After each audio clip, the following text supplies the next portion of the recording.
Depreciation क्यों charge करते हैं और यही कॉन्सेप्ट प्रैक्टिकल क्वेश्चन में कहां काम आता है, आज सिर्फ 10 मिनट में क्रिस्टल क्लियर कर दूंगा।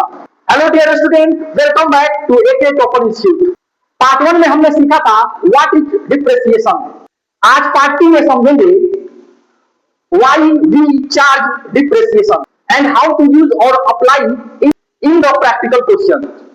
तो चलिए देर न करते हुए वीडियो को स्टार्ट करते हैं। Topic number 2, why we charge depreciation.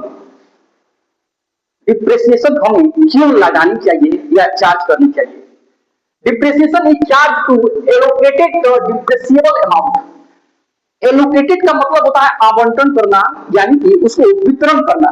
Depreciable amount यानी कि ह्रास योग्य राशि, ऐसा अमाउंट जो ह्रास योग्य है यानी कि कमी होने योग्य है, उसको डिप्रिसिएबल अमाउंट कहते हैं। ऑफ एन एसेट यानी कि किसी संपत्ति का depreciable amount systematically over in useful और वर्किंग लाइफ। यूजफुल लाइफ का मतलब होता है उपयोगी जीवन। हर एक फिक्स एसेट का एक यूजफुल लाइफ यानी कि उसका एक जीवन काल होता है, जिसको हम लोग यूजफुल लाइफ कहते हैं या वर्किंग लाइफ कहते हैं ना। कि कोई एसेट्स है, जैसे मान लीजिए कि मशीन ही खरीद के लाए तो उसका एक अनुमानित जीवन होता है, ठीक ना, कि वो कितने साल हमारे पास टिकेगा, काम करेगा, यानी कि कितने साल हम उससे वर्क ले सकते हैं। तो उसी को हम लोग यूजफुल लाइफ या working life of an assets कहते हैं। एंड डिटरमाइन द फॉलोइंग, और कुछ निम्नलिखित निर्धारण करने के लिए सिस्टमैटिकली यानी कि एकदम ही बेहतर तरीके से ट्रू प्रॉफिट यानी कि रियल प्रॉफिट यानी कि लाभ, वास्तविक लाभ ज्ञात करना यानी कि निर्धारण करना, मैचिंग एसेट्स और लायबिलिटीज को मैच करना, correct carrying amount. Carrying amount का मतलब होता है वो अमाउंट जो एसेट्स का बुक वैल्यू होता है, ओरिजिनल बुक वैल्यू होता है एसेट्स का। Original book value of assets का क्या होता है कि जैसे मान लीजिए कि हमने कोई एसेट्स खरीदा और 2 साल उसका यूज किया, तो 2 साल के बाद उसकी वैल्यू जो होगी वो जितने में हम खरीद के लाए हैं उसको हम लोग ओरिजिनल वैल्यू बोलते हैं। Systematic allocation. सिस्टमैटिक एलोकेशन यानी कि उचित तरह से आवंटन करना। नोट में ध्यान रखेंगे, एग्जाम में रीजन एक्सप्रेस करने के लिए यानी कि कारण बताने के लिए ये 4 कीवर्ड याद रखें। आपका जो कीवर्ड आप देख रहे हैं, ये 4 कीवर्ड जो है आपको ध्यान रखना है। True profit, matching, correct carrying amount, systematic. Concept clear है? अगर यदि आपसे कोई पूछे व्हाई इज डिप्रिसिएशन चार्ज, तो सिर्फ यह मत कह देना या बोल देना कि एसेट्स की वैल्यू कम हो गई है। अब हम आते हैं प्रैक्टिकल क्वेश्चन पर। प्रैक्टिकल क्वेश्चन में हम बेसिकली 3 चीजों पे फोकस करते हैं। तो आइए देखते हैं वो 3 चीजें कौन कौन सी है।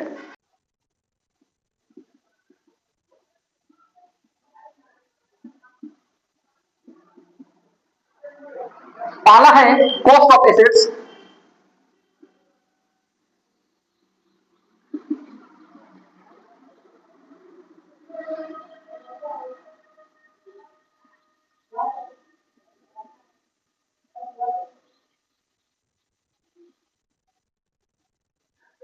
रेसिडुअल या scrap value.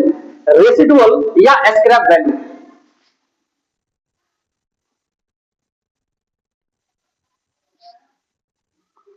Cost of assets का मतलब होता है संपत्ति की लागत। रेसिडुअल या स्क्रैप वैल्यू का मतलब होता है अवशिष्ट मूल्य, यानी कि शेष बचा हुआ जो वैल्यू होता है उसी को रेसिडुअल या स्क्रैप वैल्यू कहते हैं। और थर्ड हमारा है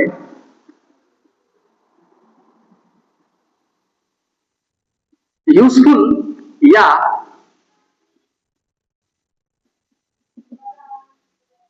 वर्किंग लाइफ। यूजफुल या वर्किंग लाइफ। एक बार फिर से रिपीट करते हैं।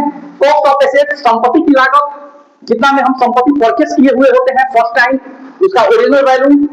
रेसिडुअल या स्क्रैप वैल्यू अवशिष्ट मूल्य यानी कि संपत्ति का बचा हुआ वैल्यू अमाउंट। यूजफुल या वर्किंग लाइफ ऑफ एसेट्स भी कह सकते हैं, यानी कि संपत्ति का जीवन काल या अनुमानित जीवन काल। इसको हम लोग एस्टिमेटेड वर्किंग लाइफ भी कहते हैं ऑफ एसेट्स। एस्टिमेटेड यानी कि अनुमान। जैसे मान लीजिए हम एक शर्ट खरीदने जाते हैं 1500 रुपया का खरीद लिए, तो हम ये सोचते हैं कि कम से कम ये शॉर्ट जो है मेरा 1 साल तक, 1 ईयर तक क्या करेगा, मेरे साथ चलेगा, यानी कि हम इसका यूज कर पाएंगे। इसी को estimated useful life of short या एसेट्स भी कह सकते हैं। गोल्डन रूल हमेशा याद रखो। गोल्डन रूल क्या कहता है? गोल्डन रूल कहता है कि डिप्रिसिएशन इक्वल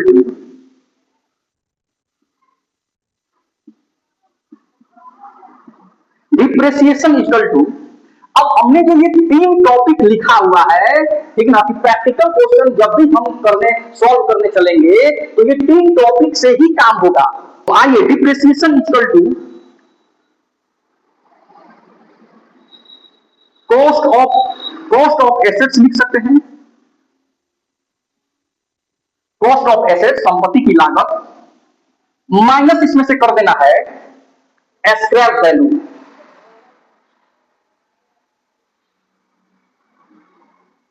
स्क्रैप वैल्यू, जिसको हम लोग शॉर्ट में एसवी भी कहते हैं, स्क्रैप वैल्यू, और divided by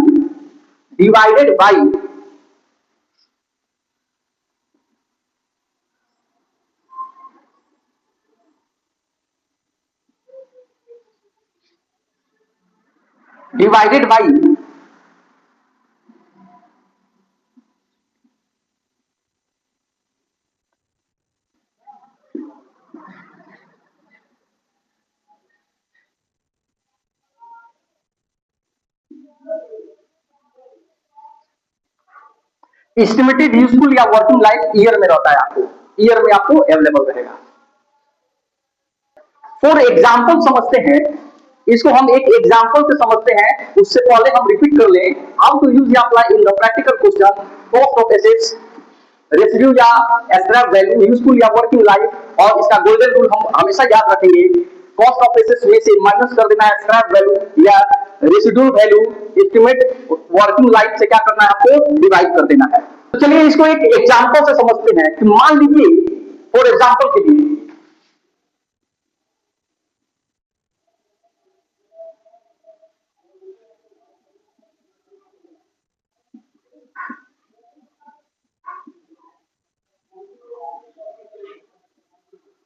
for example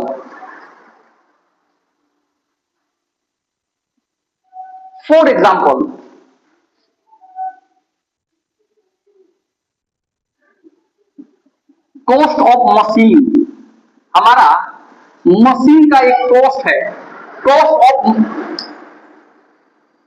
of machine equal to ₹1,00,000। 1,00,000 की हमने एक मशीन ले ली,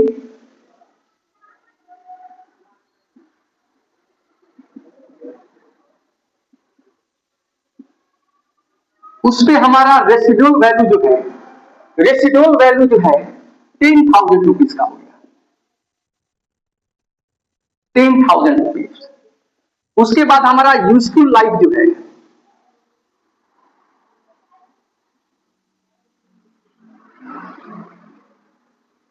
ऑफ मशीन, हमने मशीन खरीदते समय ये अनुमान लगाया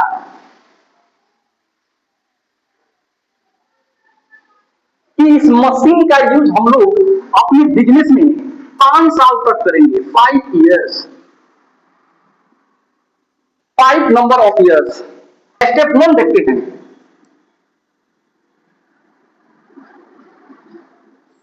फाइंड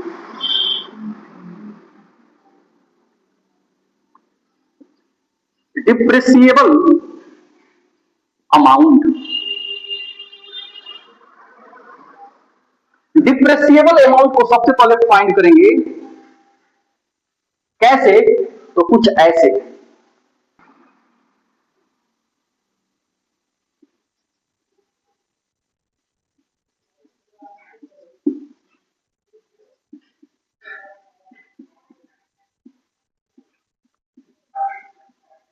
गोल्डन रूल में जो हमने फॉर्मूला बताया था उसको हम लोग मेंशन करेंगे। कॉस्ट ऑफ मशीन हमने ले लिया, माइनस कर देंगे इसमें से एसवी, स्क्रैप वैल्यू, और डिवाइडेड बाई, इसको डिवाइड कर देंगे यूजफुल लाइफ, यूजफुल लाइफ, ठीक है। तो यूजफुल लाइफ यानी कि मशीन का आगे कैलकुलेट करके देखते हैं। कॉस्ट ऑफ एसेट्स हमारा 1 लाख, माइनस कर दीजिए एसडी 10,000, और यहां पे डिवाइड कर देना है नंबर ऑफ ईयर से, यूजफुल लाइफ 5 ईयर्स। जैसे ही इसको कैलकुलेट करेंगे, जैसे ही इसको कैलकुलेट करेंगे तो हमारा 90,000 बाई 5 ईयर्स आ जाएगा। फिर इसको अगर हम डिवाइड करेंगे तो कुछ हमारा 18,000 का अमाउंट निकल कर आएगा, that is called depreciable amount, that is called depreciable amount, यानी कि 18,000 डिप्रेसिएबल अमाउंट के रूप में कंसीडर करेंगे हम लोग। क्लियर है? आइए स्टेप 2 को देखते हैं।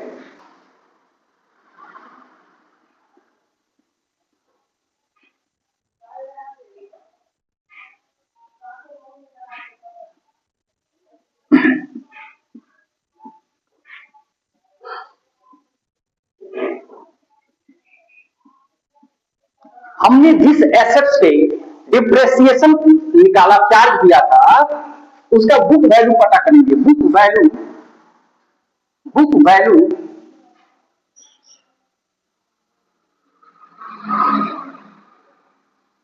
बुक वैल्यू ऑफ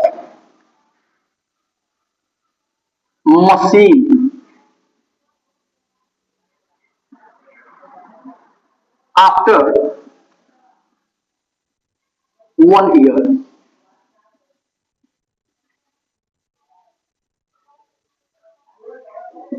एक साल के बाद उस मशीन का बुक वैल्यू क्या हो जाएगा? तो आइए देखते हैं, तो आइए देखते हैं।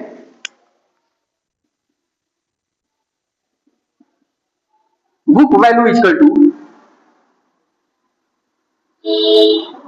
Cost of machine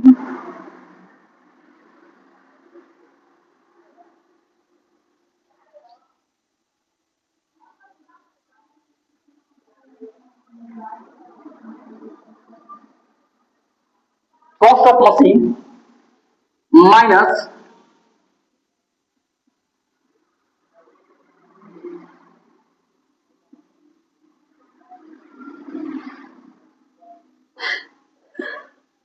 डिप्रेसिएबल amount, depreciable amount जो हमने डिप्रेसिएशन निकाला था वो अमाउंट। आइए, तो वो बुक वैल्यू, मशीन का बुक वैल्यू जो था वो 1 लाख रुपीस था। इसमें से हमने माइनस कर रखा 18,000 का डिप्रेसिएशन। तो डिडक्ट करने के बाद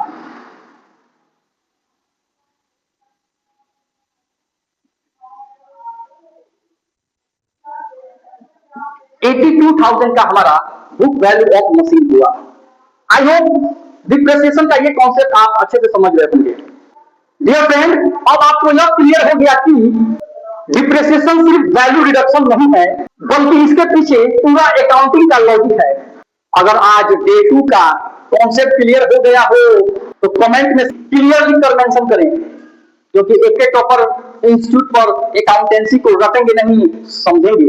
डिप्रेसिएशन को बेसिक से एग्जाम लेवल तक एक एक स्टेप समझने के लिए चैनल को सब्सक्राइब कर लो। मिलते हैं नेक्स्ट वीडियो में नेक्स्ट पार्ट के साथ। Thanks for watching, bye bye.